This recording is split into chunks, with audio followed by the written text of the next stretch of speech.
Salut tout le monde. Aujourd'hui on se retrouve pour le deuxième épisode de Le micro fait le trottoir. Et aujourd'hui nous allons interroger les Aixois sur le thème de l'environnement. C'est parti. Please don't talk about me when I'm gone. Oh honey, though our friendship ceases from now on. Please don't talk about me when I'm gone. Bonjour madame. Bonjour. Étudiant à Sciences Po, est-ce que je pourrais vous poser des questions? Avec plaisir.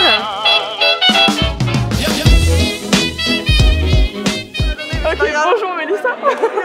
Est-ce que tu es assez inquiète de l'état actuel et futur de notre environnement? Oui, c'est trop nul parce que de toute façon on voit que les politiques publiques en général ne font pas grand chose et quand on voit ce que devient la conversion citoyenne pour le climat, on peut s'inquiéter. Je pense qu'on doit tous être inquiets de l'état actuel et futur du coup de l'environnement, évidemment oui, donc je suis inquiet. Oui, clairement. Oui, surtout pour mes enfants. Un peu. L'état actuel, Oui. Depuis les 20-30 dernières années, ça s'est détérioré. Alors bien sûr que je suis inquiet, mais je pense que si chacun fait des efforts de son côté, ça peut s'arranger. Alors oui et non. Oui parce que c'est important de voir l'environnement autour de soi, mais après je suis pas vraiment inquiet, non. Enfin je m'en occupe pas en vrai. Ouais. Un petit peu, hein. Un peu. De l'environnement, oui. Bien sûr, oui, tout à fait, oui. Oui, on est forcément inquiet avec toutes les informations qu'on nous donne et tout ça, mais on voit aussi qu'il y a une prise de conscience. Donc même si on est inquiet, d'un autre côté on est rassuré parce qu'il y a des prises de conscience, il y a des initiatives qui sont prises. Et donc d'un autre côté on a envie d'être positif et envie de croire que ça va aller mieux. Surtout que l'inquiétude est quand même nécessaire puisqu'on arrive à un moment où c'est notre survie qui en dépend. Oui, moi ça me touche énormément. Je sais pas si j'irai jusqu'à m'engager, mais ouais, c'est assez important quand même, je trouve.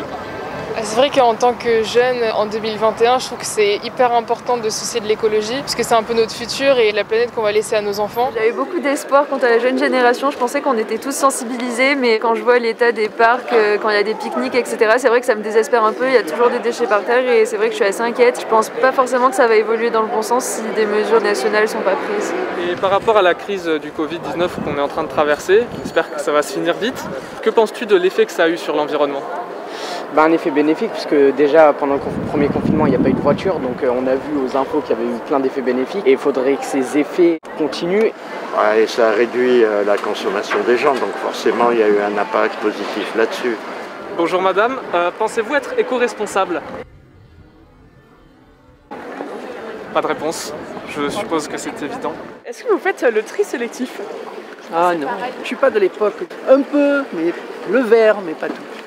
Justement à Aix je ne le fais pas parce que je ne sais pas comment faire le tri et j'ai essayé de me renseigner mais j'ai pas trouvé. Oui, un peu chez moi, je mets le verre dans le verre et le carton dans le carton, mais c'est vrai que je m'y connais pas trop donc ça s'arrête aux éléments vraiment primaires.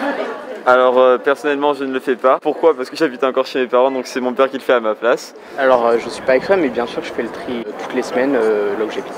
Je tiens à préciser que cette personne vient de demander est-ce qu'elle est loin la borne de tri. Donc là, je ne sais pas où sont les bornes de tri. Tu fais pas le tri. Je sais même pas à quoi ça ressemble une bande de tri. Nous allons virer l'équipe je pense. Et est-ce que tu sais où sont les bornes de tri à Aix? Non. D'accord. Alors, des bornes de tri, je savais pas trop qu'il y en avait à Aix. Dans d'autres villes comme Barcelone par exemple, oui. J'ai déjà été et j'ai déjà trié. Là-bas c'est obligé, mais par contre ici, je savais pas non. J'avoue que non. Malheureusement. Ah si, sur le là-bas, la Non, je passe pas, je savais pas. Déjà, faut juste voir le ramassage des poubelles dans le centre-ville. Il n'y a aucun tri qui est faisable en fait. Et c'est vraiment pas assez mis en place dans la ville d'Aix pour que le tri soit facilité en fait. Bonjour madame, est-ce que vous pensez que les Aixois trient assez? Il semble que l'on ait touché un point sensible. Est-ce que toi, personnellement, dans ta vie de tous les jours, tu fais des choses pour l'environnement concrètement? Je pense que je fais des petites choses, mais malheureusement ça n'a pas un gros impact. Après les cosmétiques, j'achète des cosmétiques vegan, le coton et les cotons-tiges j'évite, ou alors je les prends en bois. Voilà, c'est des petites choses, j'espère que ça peut aider un peu, mais clairement ça empêchera pas le réchauffement climatique, quoi. Alors je ne fais rien. Je m'habille en seconde main, j'achète plus d'habits neufs. Et aussi, au niveau des protections hygiéniques, j'utilise la cup, ça me permet d'éviter les déchets. Et je mange bio en général et local. Et puis après je fais des petites actions, j'utilise une gourde, des trucs comme ça quoi. Non, pas vraiment. Pas vraiment? Non. Pour la protection de l'environnement, nous on a notre petit potager qu'on fait bio, donc du coup on fait nos propres petits légumes à la maison. Je jette rien par terre, je mets à la poubelle, j'essaye de faire le maximum. Et niveau mode par exemple, si vous faites des efforts? J'essaie de pas trop succomber à la fast fashion et d'essayer d'acheter un maximum sur Vinted ou les sites de revente, qu'ils aient une deuxième vie quoi. Pour me déplacer, des petits déplacements, je prends pas la voiture ou je demande pas à mes parents, je prends le vélo. Ouais, je fais potager, je fais du tri. On ramasse les déchets quand on les trouve dans la nature, quand on va se balader. On jette pas les cigarettes par terre. Je trouve que c'est des petits gestes, tu me dis si tout le monde faisait ça, même si c'est pas ta mère d'aller par terre. Là par exemple, regardez, il y a plein de mégots. Genre, même c'est vrai, c'est dégueulasse, mais on pourrait quand même le ramasser, tu vois. Donc je pense que c'est des petites habitudes comme ça, intermédiaires à des grandes actions. Tu as fait les marches pour le climat? Oui, j'ai fait des marches pour le climat l'année dernière. Voilà, tu as engagé. Oui, est-ce que dans ton quotidien, il y a des choses qui ont changé, des habitudes que tu as prises à diverses échelles? Oui, rien que par rapport à chez moi, les différentes poubelles, donc une poubelle pour le plastique, une pour le verre, une pour les déchets alimentaires. Ça avant je le faisais pas forcément et c'est vrai que ça m'a un peu sensibilisée par rapport à ça et du coup maintenant je fais vraiment attention à trier les déchets chez moi. Est-ce que vous avez déjà fait un don ou participé à une action pour une association écologiste? Non. Jamais? Non. Jamais, non. Moi personnellement non, mais après c'est pas que ça m'intéresse pas, c'est juste que j'y ai jamais pensé. Non plus, non.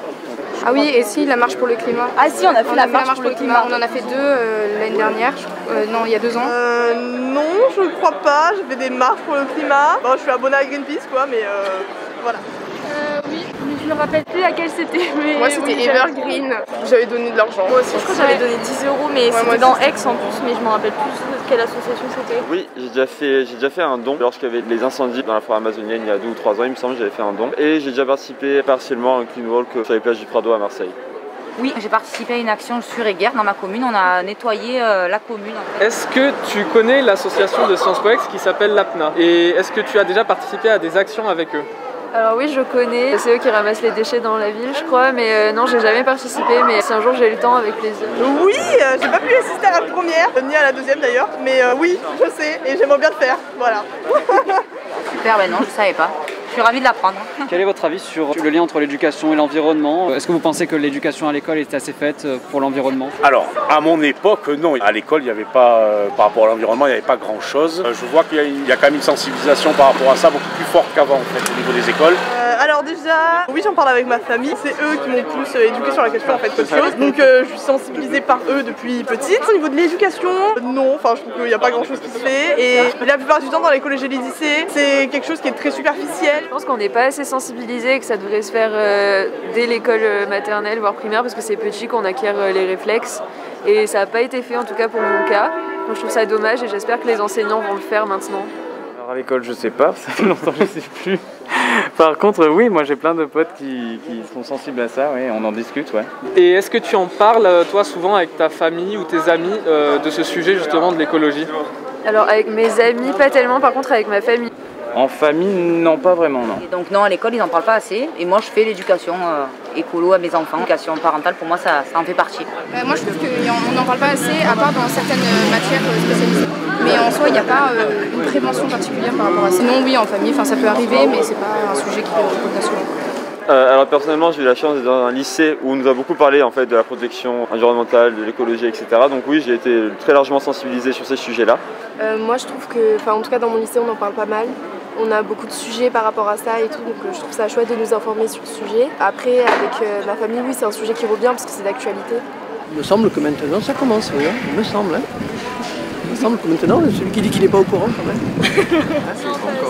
Pas assez du tout. Après, on a quelques profs qui nous en ont parlé aussi quand même. Quelques profs nous en parlent, mais c'est vrai que la plupart, ils nous en parlent pas. C'est vrai qu'on a compris depuis quelques années que c'était un enjeu fondamental, alors qu'on a été éduqués dans la surconsommation. Je trouve que c'est bien parce qu'à l'école, on en parle de plus en plus. Il y a beaucoup plus de nouveaux programmes, de matières scientifiques qui parlent de l'écologie et de ce qu'on pourrait faire pour aider notre planète. Donc je trouve ça hyper important, oui. Hola, señor. ¿Qué piensa usted de la ecología? Usted está muerto, ¿no? Parece que sí. Et dernière question, est-ce que tu as un message à faire passer pour la préservation de l'environnement? Achetez de seconde main, c'est trop cool parce que vous avez le style, c'est pas cher et c'est écologique. Je veux bien ne rien jeter par terre, je pense que déjà c'est la base. De ne pas faire passer les intérêts financiers avant les intérêts environnementaux. Voilà. Peut-être mon conseil, ça serait vachement sur la mode, surtout à Aix, des enseignes comme Zara qui marchent beaucoup, je trouve c'est plutôt à bannir. Soyez pas cons et faites des efforts, c'est tout.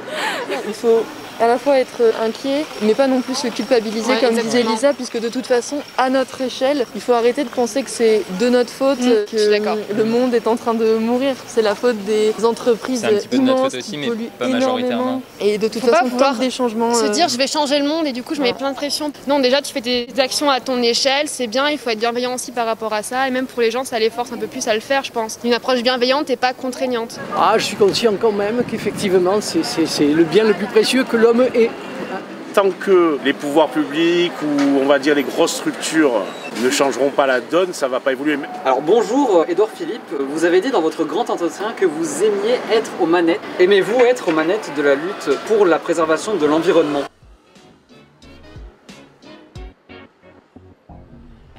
Pas de réponse. Donc pour tous les éditions de Sciences Po Ex, inscrivez-vous tous à l'AFNA, faites tous des clean walk. Si nous y mettons tous, nous pouvons rendre les rues d'Aix plus vertes et plus propres. Soutenez-nous, soutenez l'écologie, allez l'environnement.